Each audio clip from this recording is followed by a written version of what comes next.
The salt spray hit my face as I stepped onto the government research vessel, but something felt off right away. The ship looked like standard marine research on the surface, but the crew moved with military precision that didn't match the supposed scientific mission. Major Harvey stood waiting on deck, all pressed uniform and clenched jaw. His handshake lasted exactly 2 seconds before he launched into what barely qualified as a briefing. "We need an experienced deep-sea engineer to investigate anomalous readings at 25,000 feet, he said, like he was reading from a script. "Your job is equipment operation and crew safety." "What kind of anomalous readings?" I asked. His jaw tightened. "That's need to know. You'll get details when you reach depth." "Great. Nothing like diving 5 miles down without knowing what you're looking for." The rest of the crew looked just as confused as I felt. Elaine Daniel, the systems specialist, gave me a shrug when I tried to get more information. She was maybe 29, with sharp eyes behind black-framed glasses and the kind of confidence that came from knowing her way around complex electronics. "They told me to keep the submersible running and document whatever we find," she said, adjusting her tablet. "Beyond that, your guess is as good as mine." Jacqueline looked downright worried about the whole setup. She kept checking her equipment like she was preparing for something specific, but when I asked what, she just shook her head. "I've been studying deep-sea ecosystems for 6 years, she said, tucking a strand of dark hair behind her ear. "This doesn't feel like any research mission I've been on." Harvey pressed a sealed envelope into my hands. "Complete secrecy. Open this only when you reach target depth." I turned the envelope over, checking the military classification stamps. "And if I don't like what's inside?" "You signed the contracts, Mr. Herrera. You're committed to this mission." Walking the deck to check our submersible, I found equipment that had no business on a research vessel. Electronic arrays buzzed with purpose, their dishes aimed in directions that had nothing to do with marine biology. Communication jammers sat ready for use. Signal monitoring stations tracked transmissions I couldn't identify. This wasn't marine research. This was surveillance. "Anyone else getting bad vibes about this?" Jacqueline muttered as we prepped the submersible. "Going that deep without knowing what we're hunting feels like asking for trouble." Elaine nodded, running diagnostics on our life support systems. "The initial sonar data shows nothing but empty seafloor. So why all the secrecy and military hardware?" I checked our depth ratings and ballast controls, making sure everything could handle the crushing pressure we'd face. 25,000 feet meant we'd be operating at the absolute limits of our equipment's capabilities. Harvey paced the command deck above us, constantly checking his encrypted phone and looking around the horizon like he expected company. Every few minutes he'd bark questions about weather patterns, wind speed, visibility. His radio crackled with coded transmissions I couldn't understand. Military personnel shadowed our every move, watching, listening. Conversations died when uniforms appeared. Equipment got double-checked by people who weren't part of the science team. They handled our gear like they knew exactly what we might encounter down there. "This feels more like Black Ops than research," I said quietly, securing the dive gear. Elaine looked around to make sure no one was listening. "I've worked government contracts before, but never with this level of classification. They're treating this like a national security issue." "Maybe it is," Jacqueline said, her voice barely above a whisper. "What if they found something down there that they don't want the public to know about?" The ocean stretched endlessly around us, dark water hiding whatever had spooked the military enough to drag civilian contractors into their operation. I'd spent 12 years working deep-sea engineering, but I'd never felt this kind of tension before a dive. Harvey's voice cut through the salt air. "Final equipment check in 30 minutes. We launch at 8 a.m. I looked at the sealed envelope in my hands, then at my crew. Whatever waited for us 5 miles down, we were about to find out together. I ripped open the sealed envelope at exactly 25,000 feet, the paper crackling in my gloved hands while our submersible hung suspended in complete darkness. The coordinates matched what Harvey had told us, but the extra instructions made my stomach drop. Find and document any artificial structures or anomalous phenomena. Maintain visual contact at all times. Report findings immediately. That was it. No background, no heads up about what we'd run into down here. Well?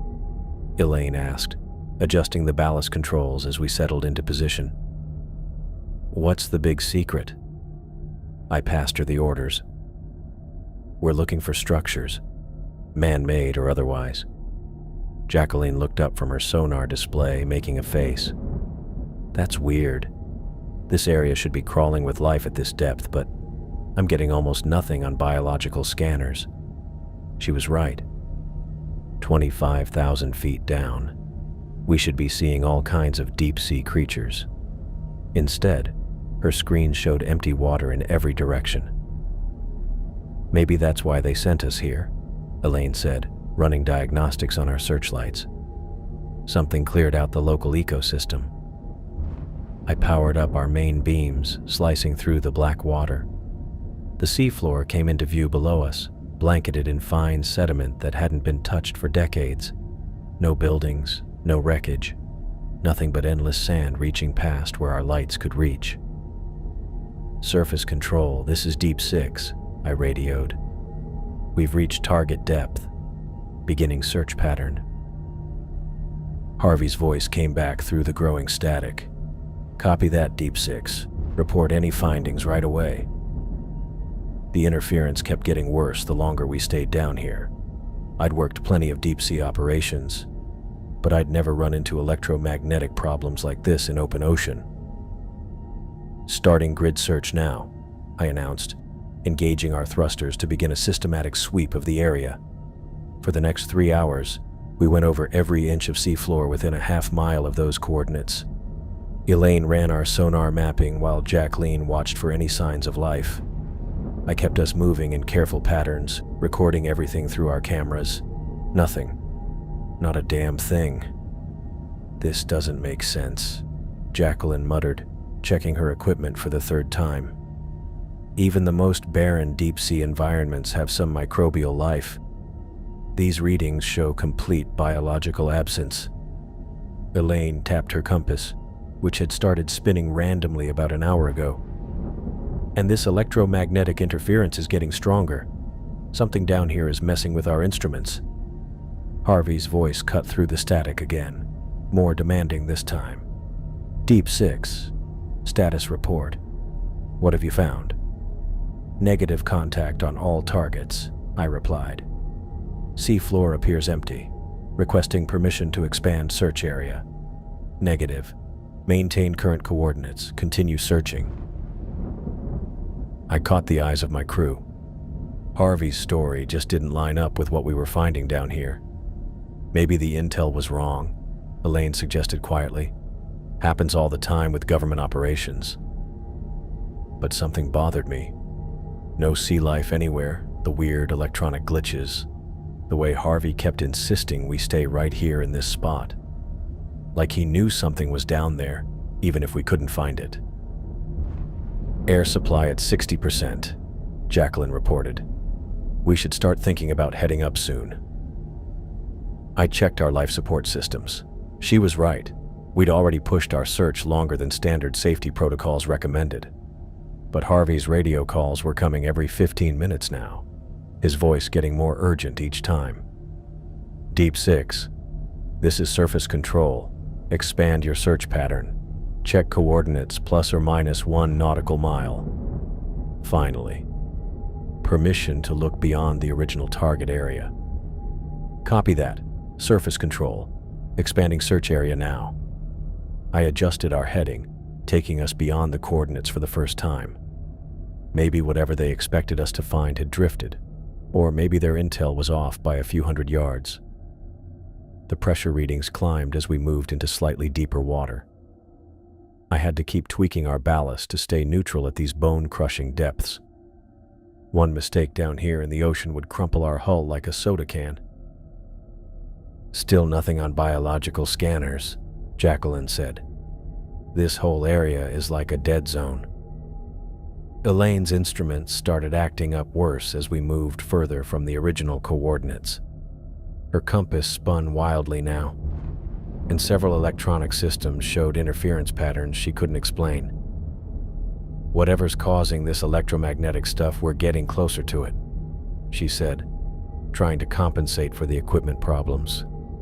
I pushed us another quarter-mile past the target zone, our searchlights sweeping back and forth across empty seafloor. The sand looked the same everywhere, fine, undisturbed, lifeless. "Air supply at 50%, Jacqueline announced. "We're hitting our safety margin." I knew she was right. The rules said we should head up once we hit half our air, but Harvey's voice kept getting more desperate over the radio, making it clear this job mattered more than following protocol. "Surface control, we're approaching safety limits on air supply. Request guidance on continuing search." Static filled our communications for almost a minute before Harvey's voice came back, strained and urgent. "Deep 6, maintain search pattern. This is critical. Whatever's down there, you need to find it."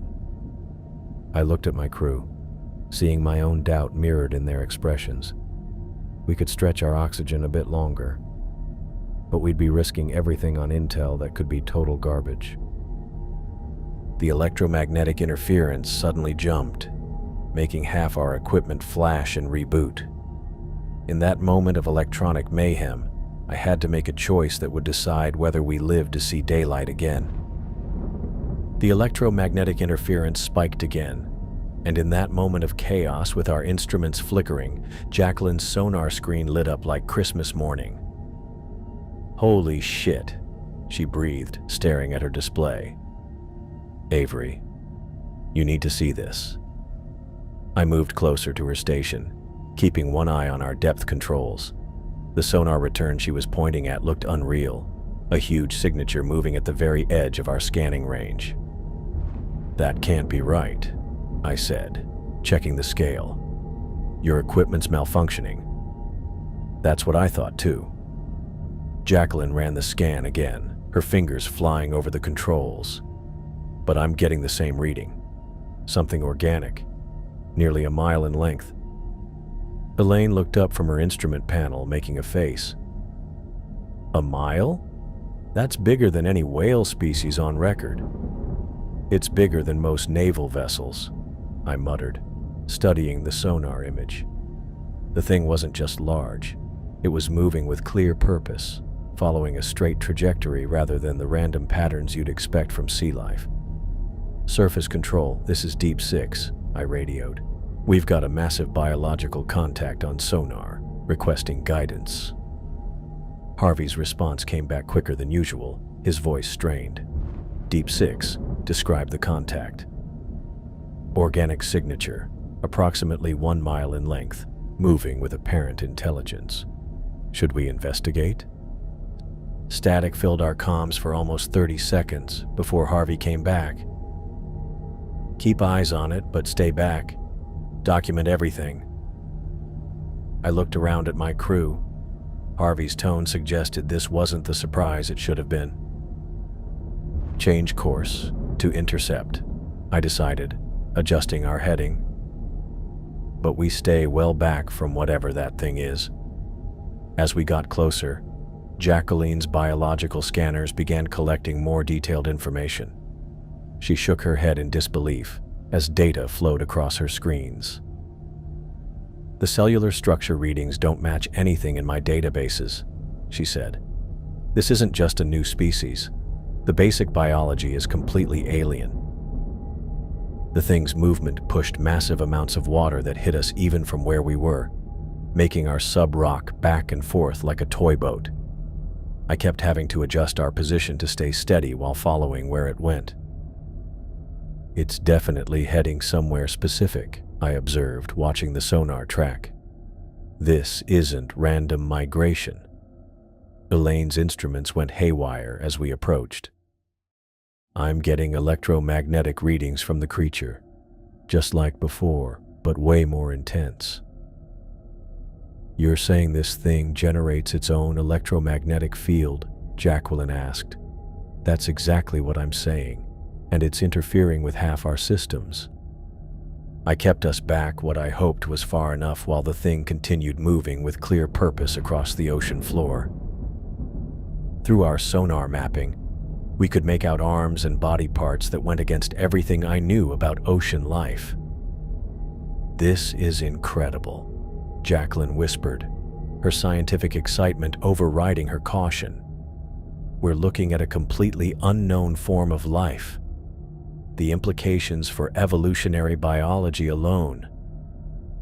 The implications for our survival are what worry me, I cut her off. Something that size could crush us without even noticing. But I had to admit, watching the creature move was mesmerizing. Its massive body moved through the water with surprising grace, each motion smooth and purposeful. Whatever this thing was, it knew exactly where it was going. Surface control were maintaining contact with the biological anomaly, I reported. It appears to be following a specific course. Copy that, Deep Six. Continue tracking and document all findings.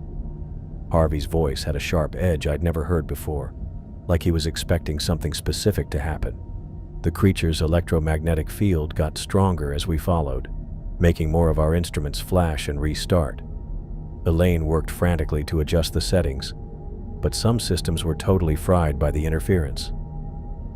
Air supply at 40%, Jacqueline announced, though her attention remained glued to her biological scanners. But Avery, we can't leave now. This could be the discovery of the century. I checked our life support readings. We were pushing our safety margins. But the creature's behavior suggested we might be getting close to something important. Its movement pattern had stayed the same for the past 20 minutes, like it was heading straight for a particular spot. Whatever it's heading for, we should reach it soon, I said, studying our navigation display. The question is whether we want to be there when it arrives. The huge shape ahead of us kept moving through the crushing depths, and I knew we weren't just watching anymore. We'd become witnesses to something that would completely change what humans understood about life in Earth's deepest waters. The creature's electromagnetic signal grew stronger, and somewhere in the darkness ahead, something was waiting for it to arrive. The creature slowed as we got closer to what seemed like bare ocean floor, but Jacqueline's sonar showed something else entirely. That's not possible, she whispered, staring at her display. I'm reading a perfect geometric structure. Circular, massive. I adjusted our searchlights and nearly choked on my own breath. Rising from the ocean floor like some massive monument sat a dome 800 feet across, its metallic surface reflecting our lights in ways that hurt to look at. Surface control.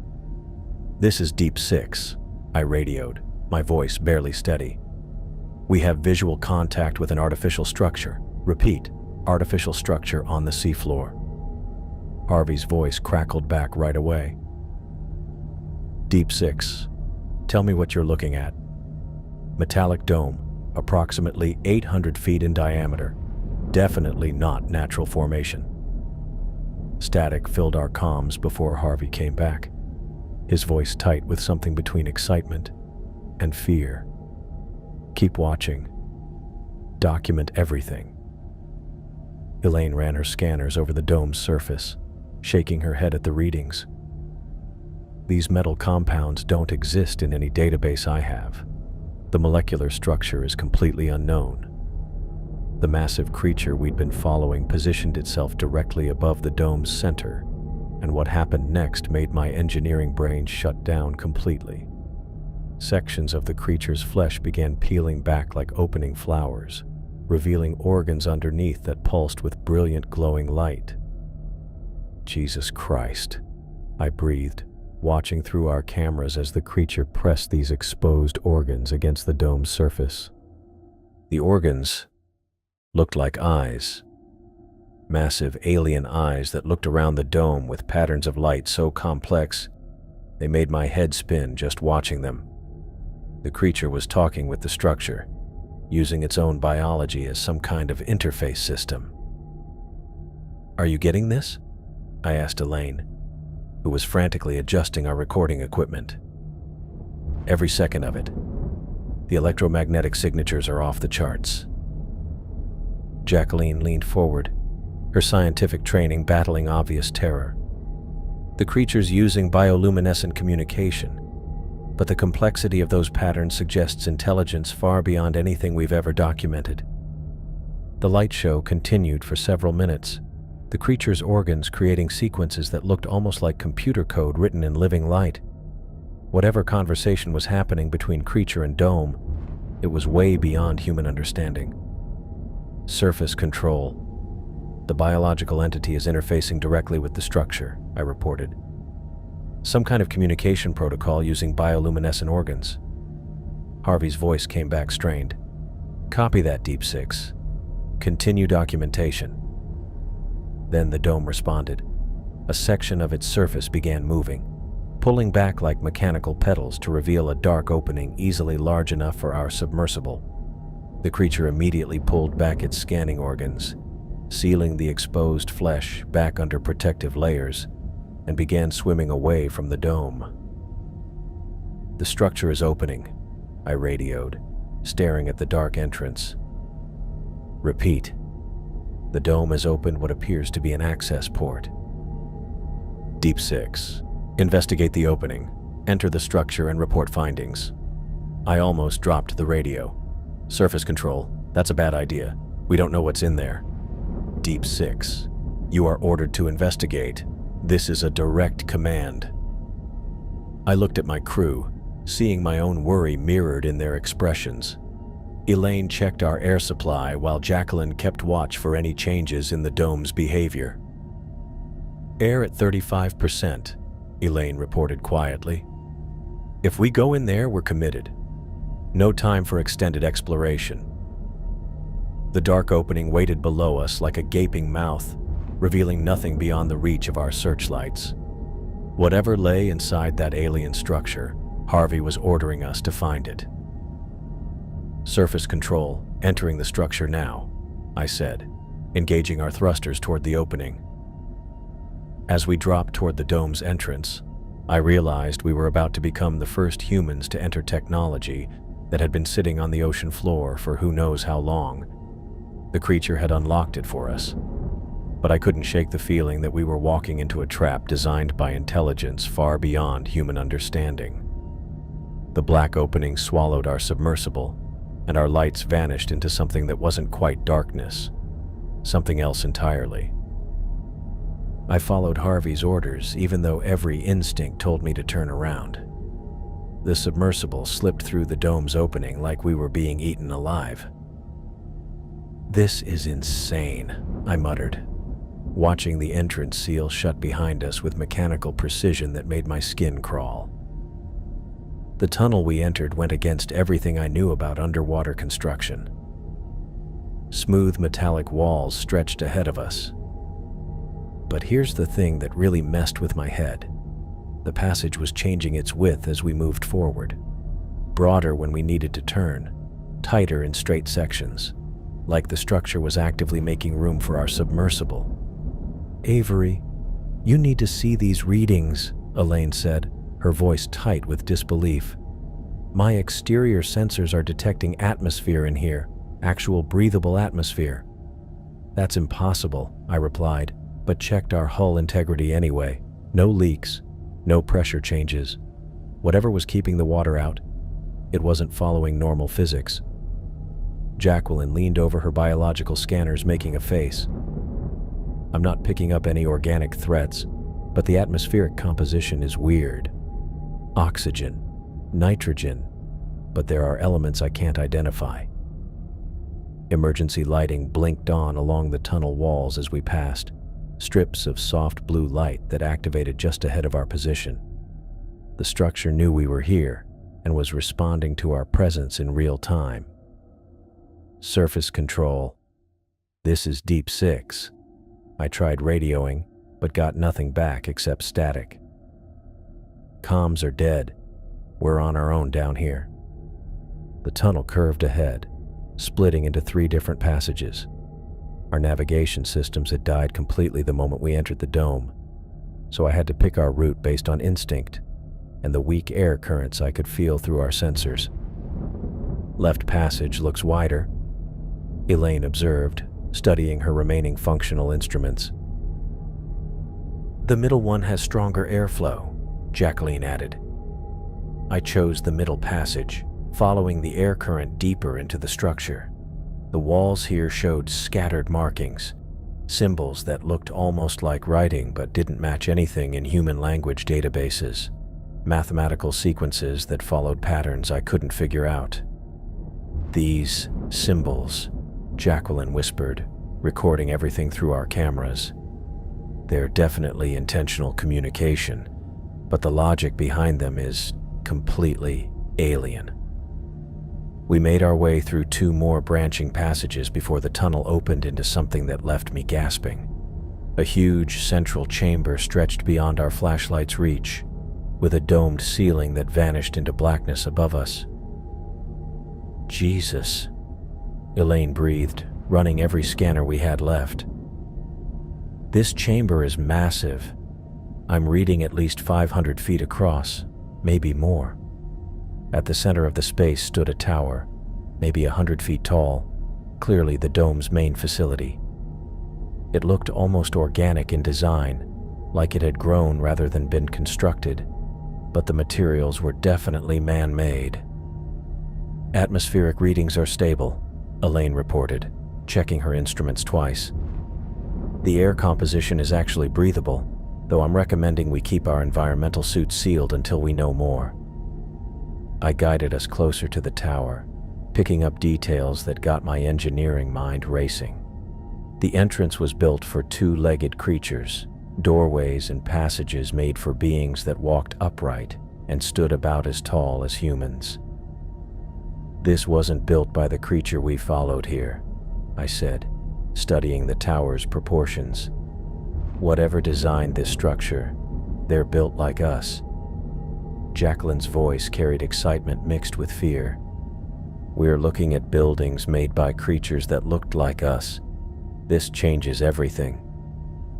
I moved our sub close to the tower's base, near enough to study the entrance, but with room to run if we needed to. The doorway stayed shut, with no clear way to get inside. So what now? Elaine asked, monitoring our life support systems. We can't exactly knock. The tower stood in the artificial atmosphere, its strange design showing that whatever built it understood how to make things our size.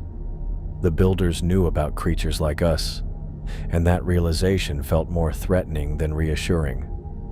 Our lights swept across the tower's surface, showing details that would change everything we thought we knew about life in Earth's oceans. I stepped out of the submersible into the dome's fake atmosphere, my environmental suit feeling awkward and pointless in the breathable air. The tower waited ahead, its flowing curves looking even stranger up close. Avery, are you sure about this? Elaine's voice crackled through my comm system. We can't exactly come rescue you if something goes wrong in there. I'll be fine, I said, though my voice didn't sound convincing even to me. Keep the engines warm and monitor my suit telemetry. The tower's entrance stayed sealed as I walked closer, just smooth metal without any buttons or handles I could see. But when I got within 10 feet, part of the wall just dissolved away, showing a gently lit inside that seemed almost inviting. The door just opened, I reported, peering inside. Looks safe enough. Define safe, Jacqueline muttered over the comm. The hallway beyond stretched deeper into the tower, its walls covered with displays that flickered with data streams and symbols I couldn't begin to understand. The weird part was how the symbols kept changing as I walked past them. like the displays were reacting to my presence. My suit's gravity sensors showed normal Earth gravity inside the tower, which made no sense for an underwater structure. I should be floating or at least feeling the effects of water pressure. But instead, I walked normally down the corridor like I was strolling through an office building. "Gravity's normal in here," I told my crew. "Whatever's generating it, the technology is way beyond anything we have."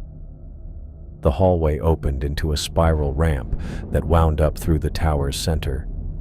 As I climbed, the displays along the walls began showing more recognizable images, star charts that looked almost familiar, planetary systems with orbital patterns I could actually understand. "The displays are changing," I reported, "starting to show astronomical data. Star maps, maybe." My environmental sensors weren't picking up any dangerous materials, though the air composition included elements that didn't exist in Earth's atmosphere. Whatever I was breathing, it was keeping me alive without poisoning me. The ramp took me up 3 levels before opening into a large circular room that made me stop dead in my tracks. Multiple screens covered every wall, arranged in perfect geometric patterns around a central platform. On that platform sat a sphere about the size of a basketball, glowing with soft internal light that pulsed in a steady rhythm. "I'm in some kind of control room," I said, my voice barely above a whisper. "Screens everywhere, and a central device that looks important." As soon as I stepped into the room, every screen lit up at once. The sudden flash of light and movement made me stumble backward, but what showed up on those displays made my stomach drop. The biggest screen displayed our government research vessel floating on the surface, filmed from an angle that shouldn't have been possible, showing every detail of the deck. I could see Major Harvey walking back and forth near the communications array, military personnel checking equipment, even the specific model numbers on our backup generators. "That's not possible," I breathed, staring at real-time footage of our ship from 5 miles underwater. Other screens showed the massive creature we'd run into, but now I could see it wasn't alone. Dozens of similar beings swam through different ocean spots around the world, their huge bodies moving with clear intent through deep-sea trenches I knew from my engineering work. But the displays that really made my hands tremble showed detailed images of me, Elaine, and Jacqueline. Not just live footage, but recordings from our whole trip down. Every conversation we'd had, every instrument reading we'd taken, every moment of panic or bewilderment, all of it captured in crystal clear detail. "Jesus Christ," I whispered, watching myself on screen as I'd first spotted the dome hours earlier. "Avery, what's happening?" Elaine's voice cut through my shock. "Your vitals just spiked." I couldn't answer. The screens kept cycling through images that showed how completely we'd been watched. Our submersible's approach, our radio communications with Harvey, even close-up shots of our faces as we'd reacted to discovering the dome. We hadn't found this place by accident. We'd been guided here, observed every step of the way, and now I was standing in what could only be a control room that had been monitoring our mission from the very beginning. The central sphere pulsed brighter, and I knew whatever intelligence operated this facility was waiting for me to make the next move. I stared at the screens, showing every detail of our mission, my hands trembling as I watched myself discover the dome hours earlier. The surveillance footage was perfect. Crystal clear images of conversations I'd thought were private. Close-ups of our faces as we'd reacted to finding this place. But that was just the beginning. The central monitors changed, displaying something that made my engineering brain completely shut down. Ocean maps of Earth appeared on screen after screen, but these weren't like any charts I'd ever seen. Hundreds of red dots marked locations across every major ocean basin: Pacific, Atlantic, Indian, Arctic. Each dot pulsed with the same rhythm as the sphere behind me. "No way," I whispered, counting the markers. There had to be at least 300 locations, maybe more. The maps zoomed in on individual sites, revealing dome structures identical to the one I was standing inside. Some sat in deep ocean trenches, others on continental shelves, a few positioned near major shipping lanes. The network covered the entire planet like a surveillance grid that had been operating right under our noses. My radio crackled with Elaine's voice. "Avery, your suit readings are all over the place. What's going on in there?" I couldn't answer. The screens were cycling through new displays that made my stomach drop. Detailed anatomical diagrams of human beings filled every monitor. Not medical textbook illustrations, but precise scans showing bone density, muscle fiber composition, neural pathway mapping. Brain activity patterns scrolled past in real time, electrical impulses tracked and recorded with technology that made our best medical equipment look like stone tools. The genetic information was worse. DNA sequences I recognized from basic biology, but analyzed with a level of detail that showed complete understanding of human biological systems. Height differences, racial traits, aging patterns, everything cataloged and studied like we were specimens in a lab. "They know everything about us," I said to myself, watching blood flow patterns and hormonal fluctuations displayed with scientific precision. The central sphere glowed brighter as I got closer, its surface alive with swirling patterns that looked like neural activity. The light pulsed in waves that reminded me of brain scans, as if something was thinking inside that thing. The screens reacted to my approach, switching displays before I even knew where to look next. Whatever intelligence ran this place was reading my intentions, predicting my movements with an accuracy that felt invasive and wrong.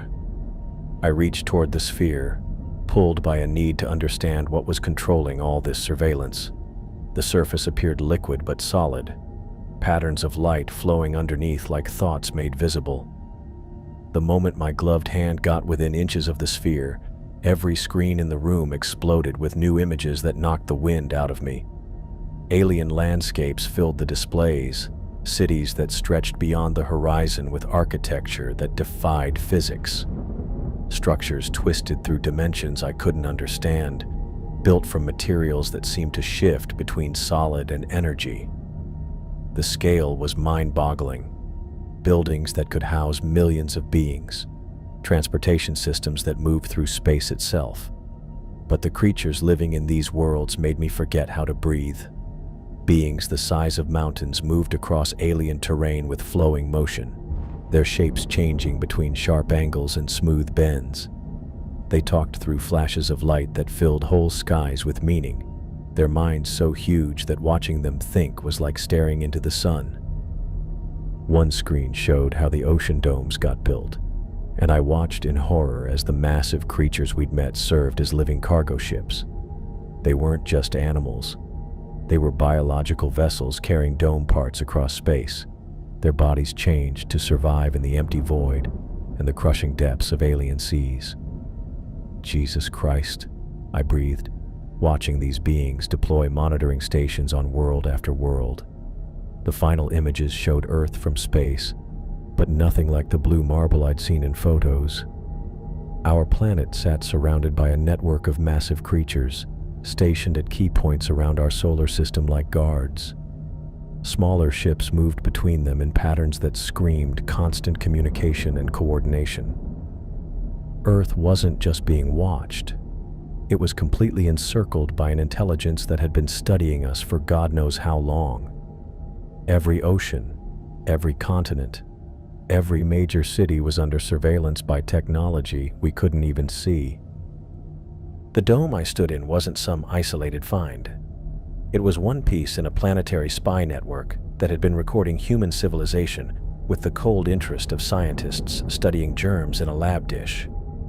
The sphere pulsed again, and I realized the intelligence behind these screens was waiting for me to grasp the complete picture of what lay before me.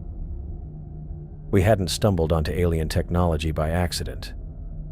We'd been invited to learn the truth about humanity's place in a universe where we were nothing more than lab rats. The sphere's surface felt warm through my gloves, almost alive, and the moment I made contact, everything changed. The device didn't just respond, it pulled back into the floor like it was retreating from me, sinking through solid metal until only a faint outline remained.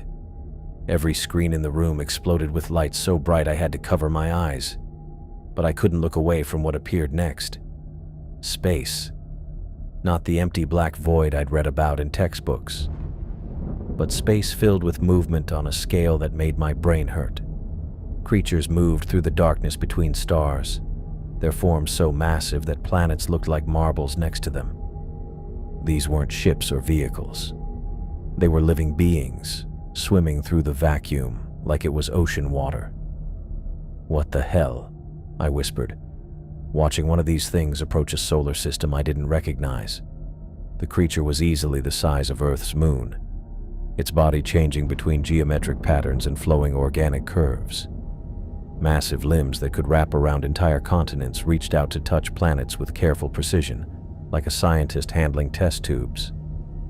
The screens cycled through more systems, more worlds, and I realized I was watching a process that had been repeated thousands of times.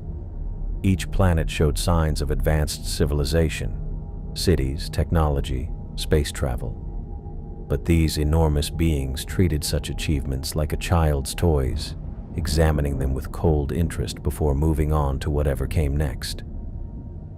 I watched worlds being catalogued, every species, every technology, every cultural development recorded with scientific detail that made our most advanced research look primitive. The beings didn't destroy these civilizations. They studied them completely, understanding every aspect of their development before making their final choice. Then came the harvest. The screens displayed the process with cold precision. Whole civilizations were pulled from their planets, their biological and technological data drained and archived in massive living storage systems. The beings consumed everything: DNA patterns, cultural wisdom, scientific breakthroughs, abandoning nothing but barren worlds emptied of all existence. "No, no, no," I said, backing away from the displays. But they followed my movement, new screens lighting up to show me more. Earth showed up on the monitors, but nothing like I'd ever seen before. Our planet sat surrounded by the massive beings, spread out at key spots across our solar system. They'd been watching us for decades, maybe centuries, documenting our progress with the same cold interest I'd seen them use on those other worlds. The timeline data hit me like a punch to the gut. Looking at their movement patterns and where they'd positioned themselves, these things were getting ready for Earth's harvest. Not some time way off in the future. Within the next 20 to 30 years, our planet would get the same treatment as every other world I'd watched them devour. The thing we'd run into in the ocean wasn't even a scout. It was just maintenance crew, a tiny worker compared to whatever intelligence was running this whole cosmic operation. The real powers calling the shots were so enormous that our entire solar system was just another research location in their endless collection of civilizations. More images flooded the screens, showing what happened after previous harvests. Dead worlds floating in space, their surfaces stripped clean of every trace of life. Planets that had once supported billions of beings, now nothing but empty rocks drifting through the void. I tried to wrap my head around what I was seeing, but my brain kept rejecting the information. These beings operated on a level that made human intelligence look like bacteria. They harvested entire civilizations the way we might collect samples from a tide pool, with no more emotional investment than a scientist studying microorganisms. The worst part was realizing this wasn't random destruction. It was research.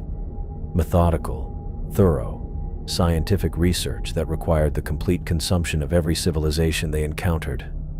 We weren't victims of some cosmic war. We were specimens in an experiment so huge that our entire species was just one data point among thousands.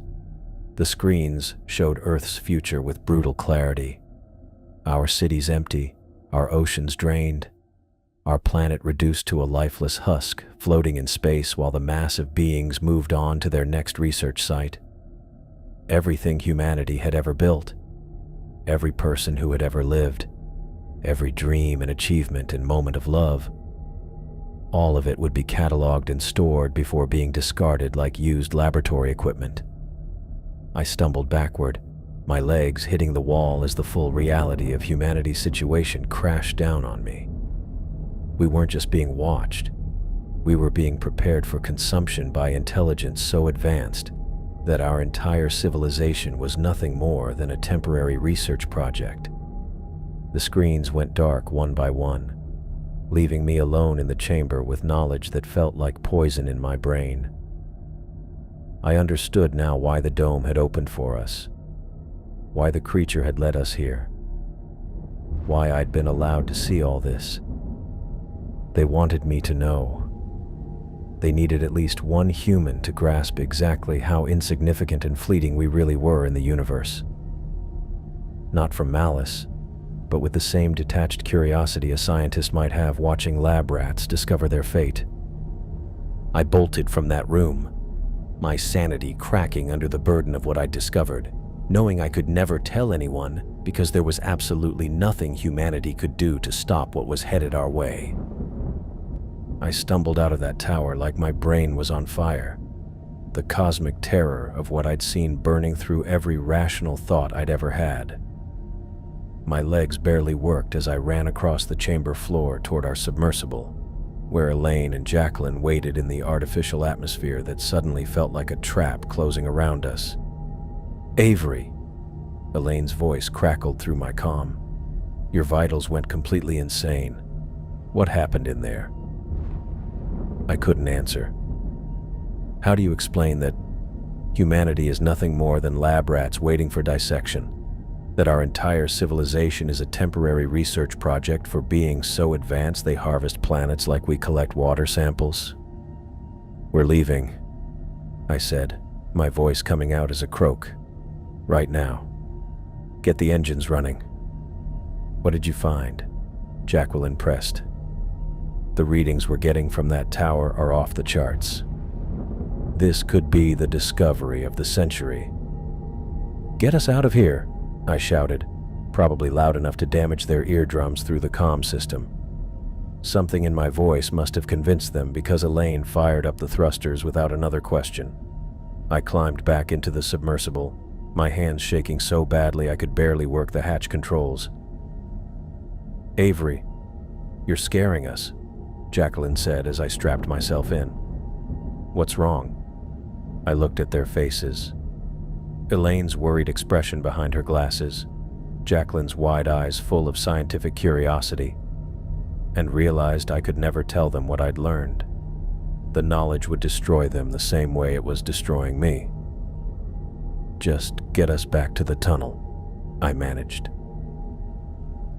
Elaine led us away from the tower, and I noticed something that made my gut twist. The chamber's lights were changing, creating a clear path toward the exit tunnel.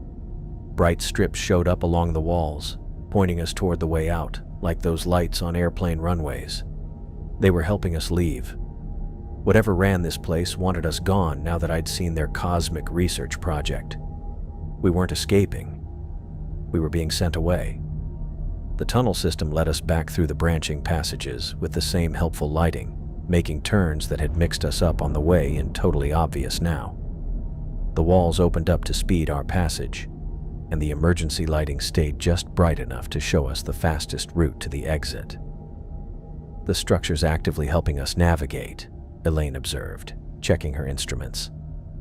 "It's like it wants us to leave quickly." "Good," I said, though nothing about this felt good. We reached the main tunnel that led back to the dome's entrance, and I could see the opening ahead, still open wide to let us pass. But as we got closer to the exit, Jacqueline's sonar picked up something that made her gasp. "The creature's gone," she said, staring at her displays. That massive biological signature just vanished. There's nothing out there. I wasn't surprised. Whatever that thing was, it had finished its job by bringing us here. Now it was probably swimming back to wherever these space researchers kept their living tools when they weren't in use. We passed through the dome's opening, back into the heavy darkness of the deep ocean, and I felt our hull adjust to the water pressure. The artificial atmosphere was behind us, but what I'd learned would follow me for the rest of my life. "Surface," I ordered. "Fast as safely possible." Elaine started our climb while Jacqueline watched the dome through our rear cameras. What she saw made her curse in Spanish. "It's closing," she reported. "The opening just sealed completely." I turned to look at her display and watched the dome's surface return to its original smooth metallic appearance. But that wasn't the worst part. The entire structure was moving, gliding across the ocean floor like it was weightless instead of thousands of tons. "Where's it going?" Elaine asked, adjusting our ascent rate to keep the dome in visual range. "Somewhere we'll never find it again," I said, watching humanity's first contact with cosmic intelligence disappear into the darkness. The dome picked up speed as it moved away from us, its massive bulk cutting through the water with surprising grace. Within minutes it had vanished beyond our sonar range, leaving nothing but empty seafloor where it had waited for who knows how long. My radio crackled with Harvey's voice, more urgent than I'd ever heard him. "Deep 6, report your status immediately. We're showing massive electromagnetic disturbances at your location." "We're ascending," I replied. "Mission complete." "What did you find down there? We need a full report on any structures or anomalies." I looked at Elaine and Jacqueline, both staring at me with questions I couldn't answer. "We'll brief you on the surface, Major." The next 20 minutes going up felt like hours. Harvey's radio calls came every few minutes, each one more demanding than the last. He wanted details about the dome, the creature, what we'd discovered inside the building. I gave him basic acknowledgments, while my mind raced through what I'd learned. Humanity had maybe 20 or 30 years before the harvest began. These cosmic researchers had been studying us for decades, recording our development with the same clinical interest we might show toward bacteria in a petri dish. And there was nothing we could do to stop what was coming. When we finally broke the surface, I saw the research vessel waiting exactly where we'd left it. But something was off. More people moved around the deck, and I spotted gear that definitely hadn't been there when we'd gone down. "They were expecting this," Elaine said, watching the activity through our cameras. Military divers were already in the water, hooking lines to our sub before we'd even reached the surface. The recovery moved with rehearsed efficiency that told me they'd been ready for this exact situation.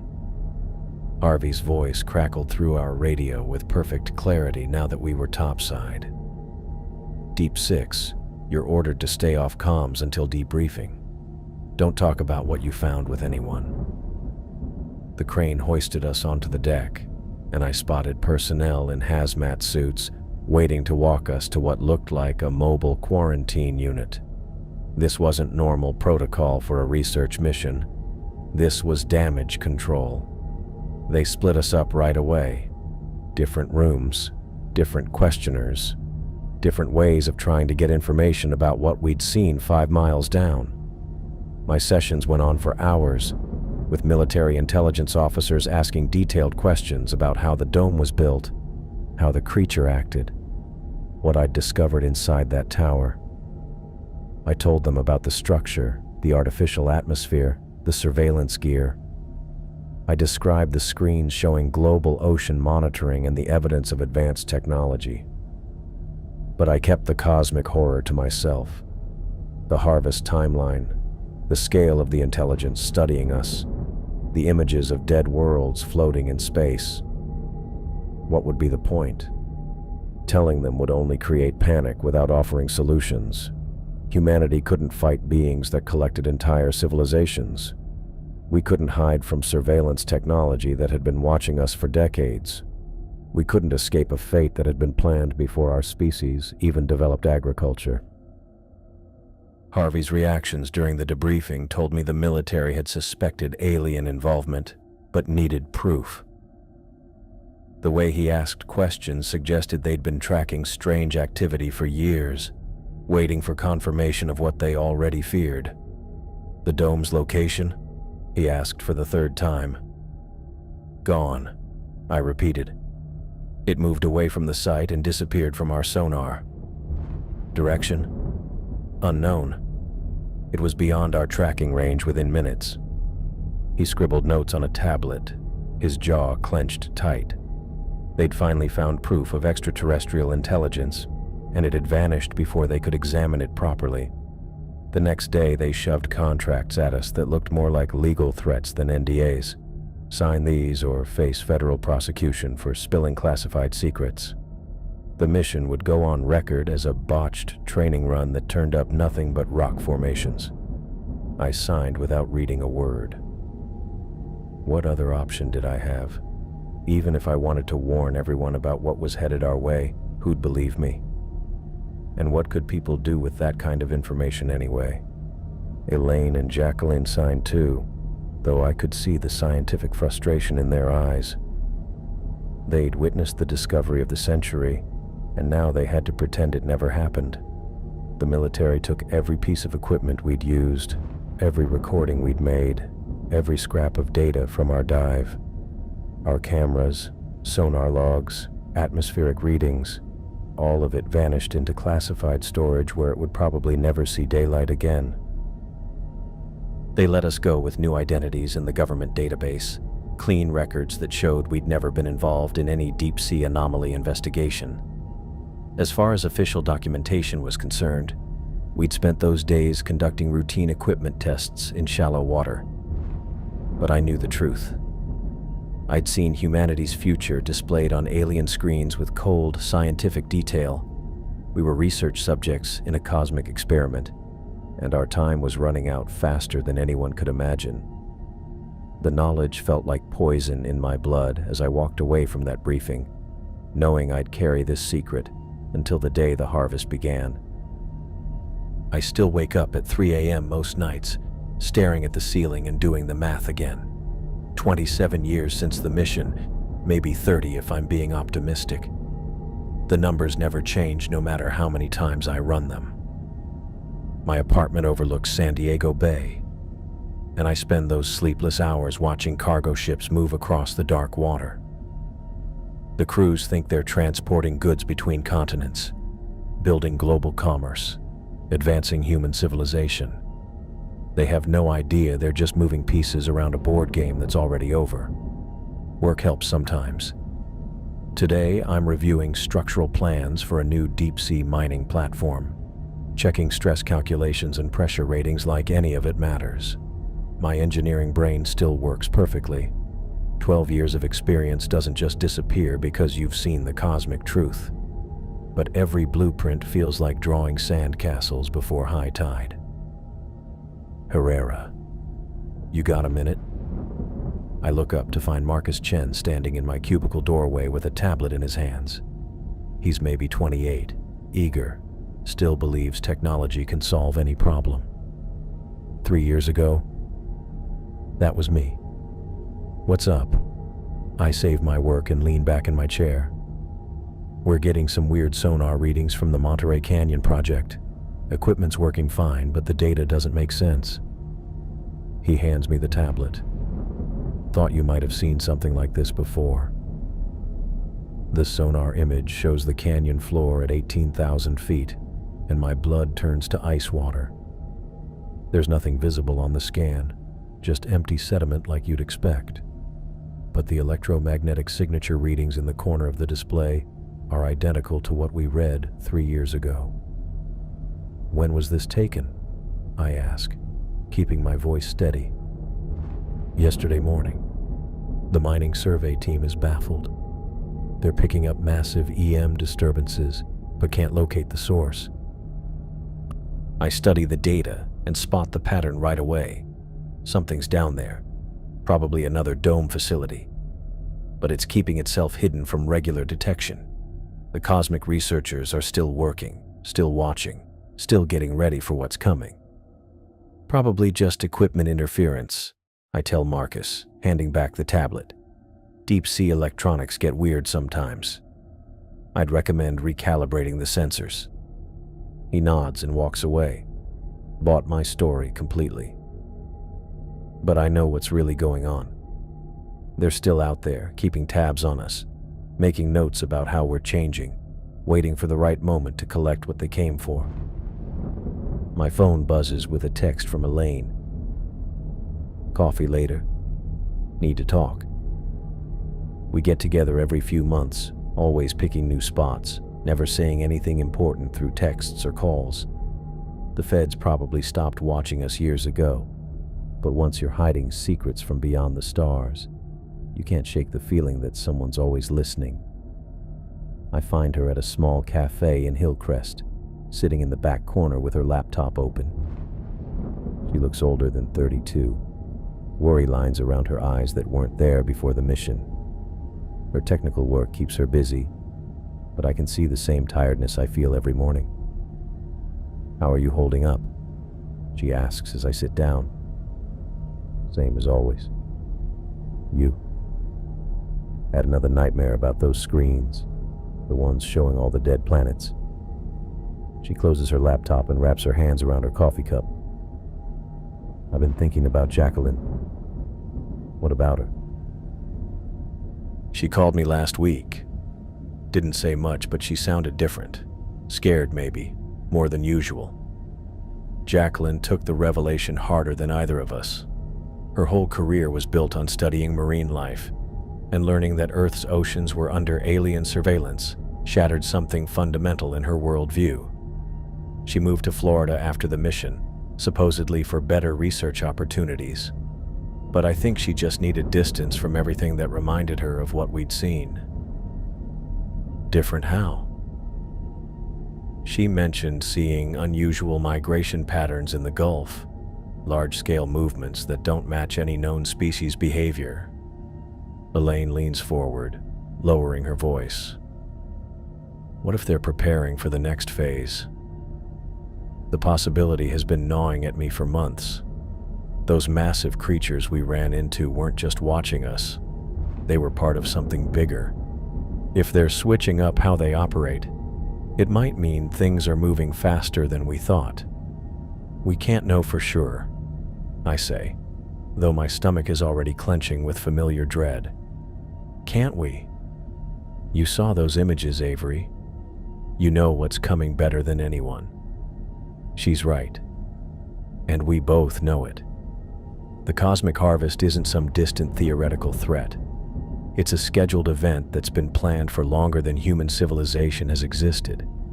And based on what I witnessed in that tower, the preparation phase has already started. Even if the timeline is moving up, what are we supposed to do about it? I ask. Warn everyone? Create global panic? Start a war against beings that harvest entire solar systems? Elaine stares into her coffee, and I can see her wrestling with the same hopelessness that's been eating away at me for 3 years. We're the only people on Earth who know what's really heading our way, and there's not a damn thing we can do to stop it. Sometimes I think about telling people anyway, she says quietly. Just so they'd know. So they could make different choices about how to spend whatever time we have left. And sometimes I think about putting a gun in my mouth rather than waiting around to be harvested like livestock.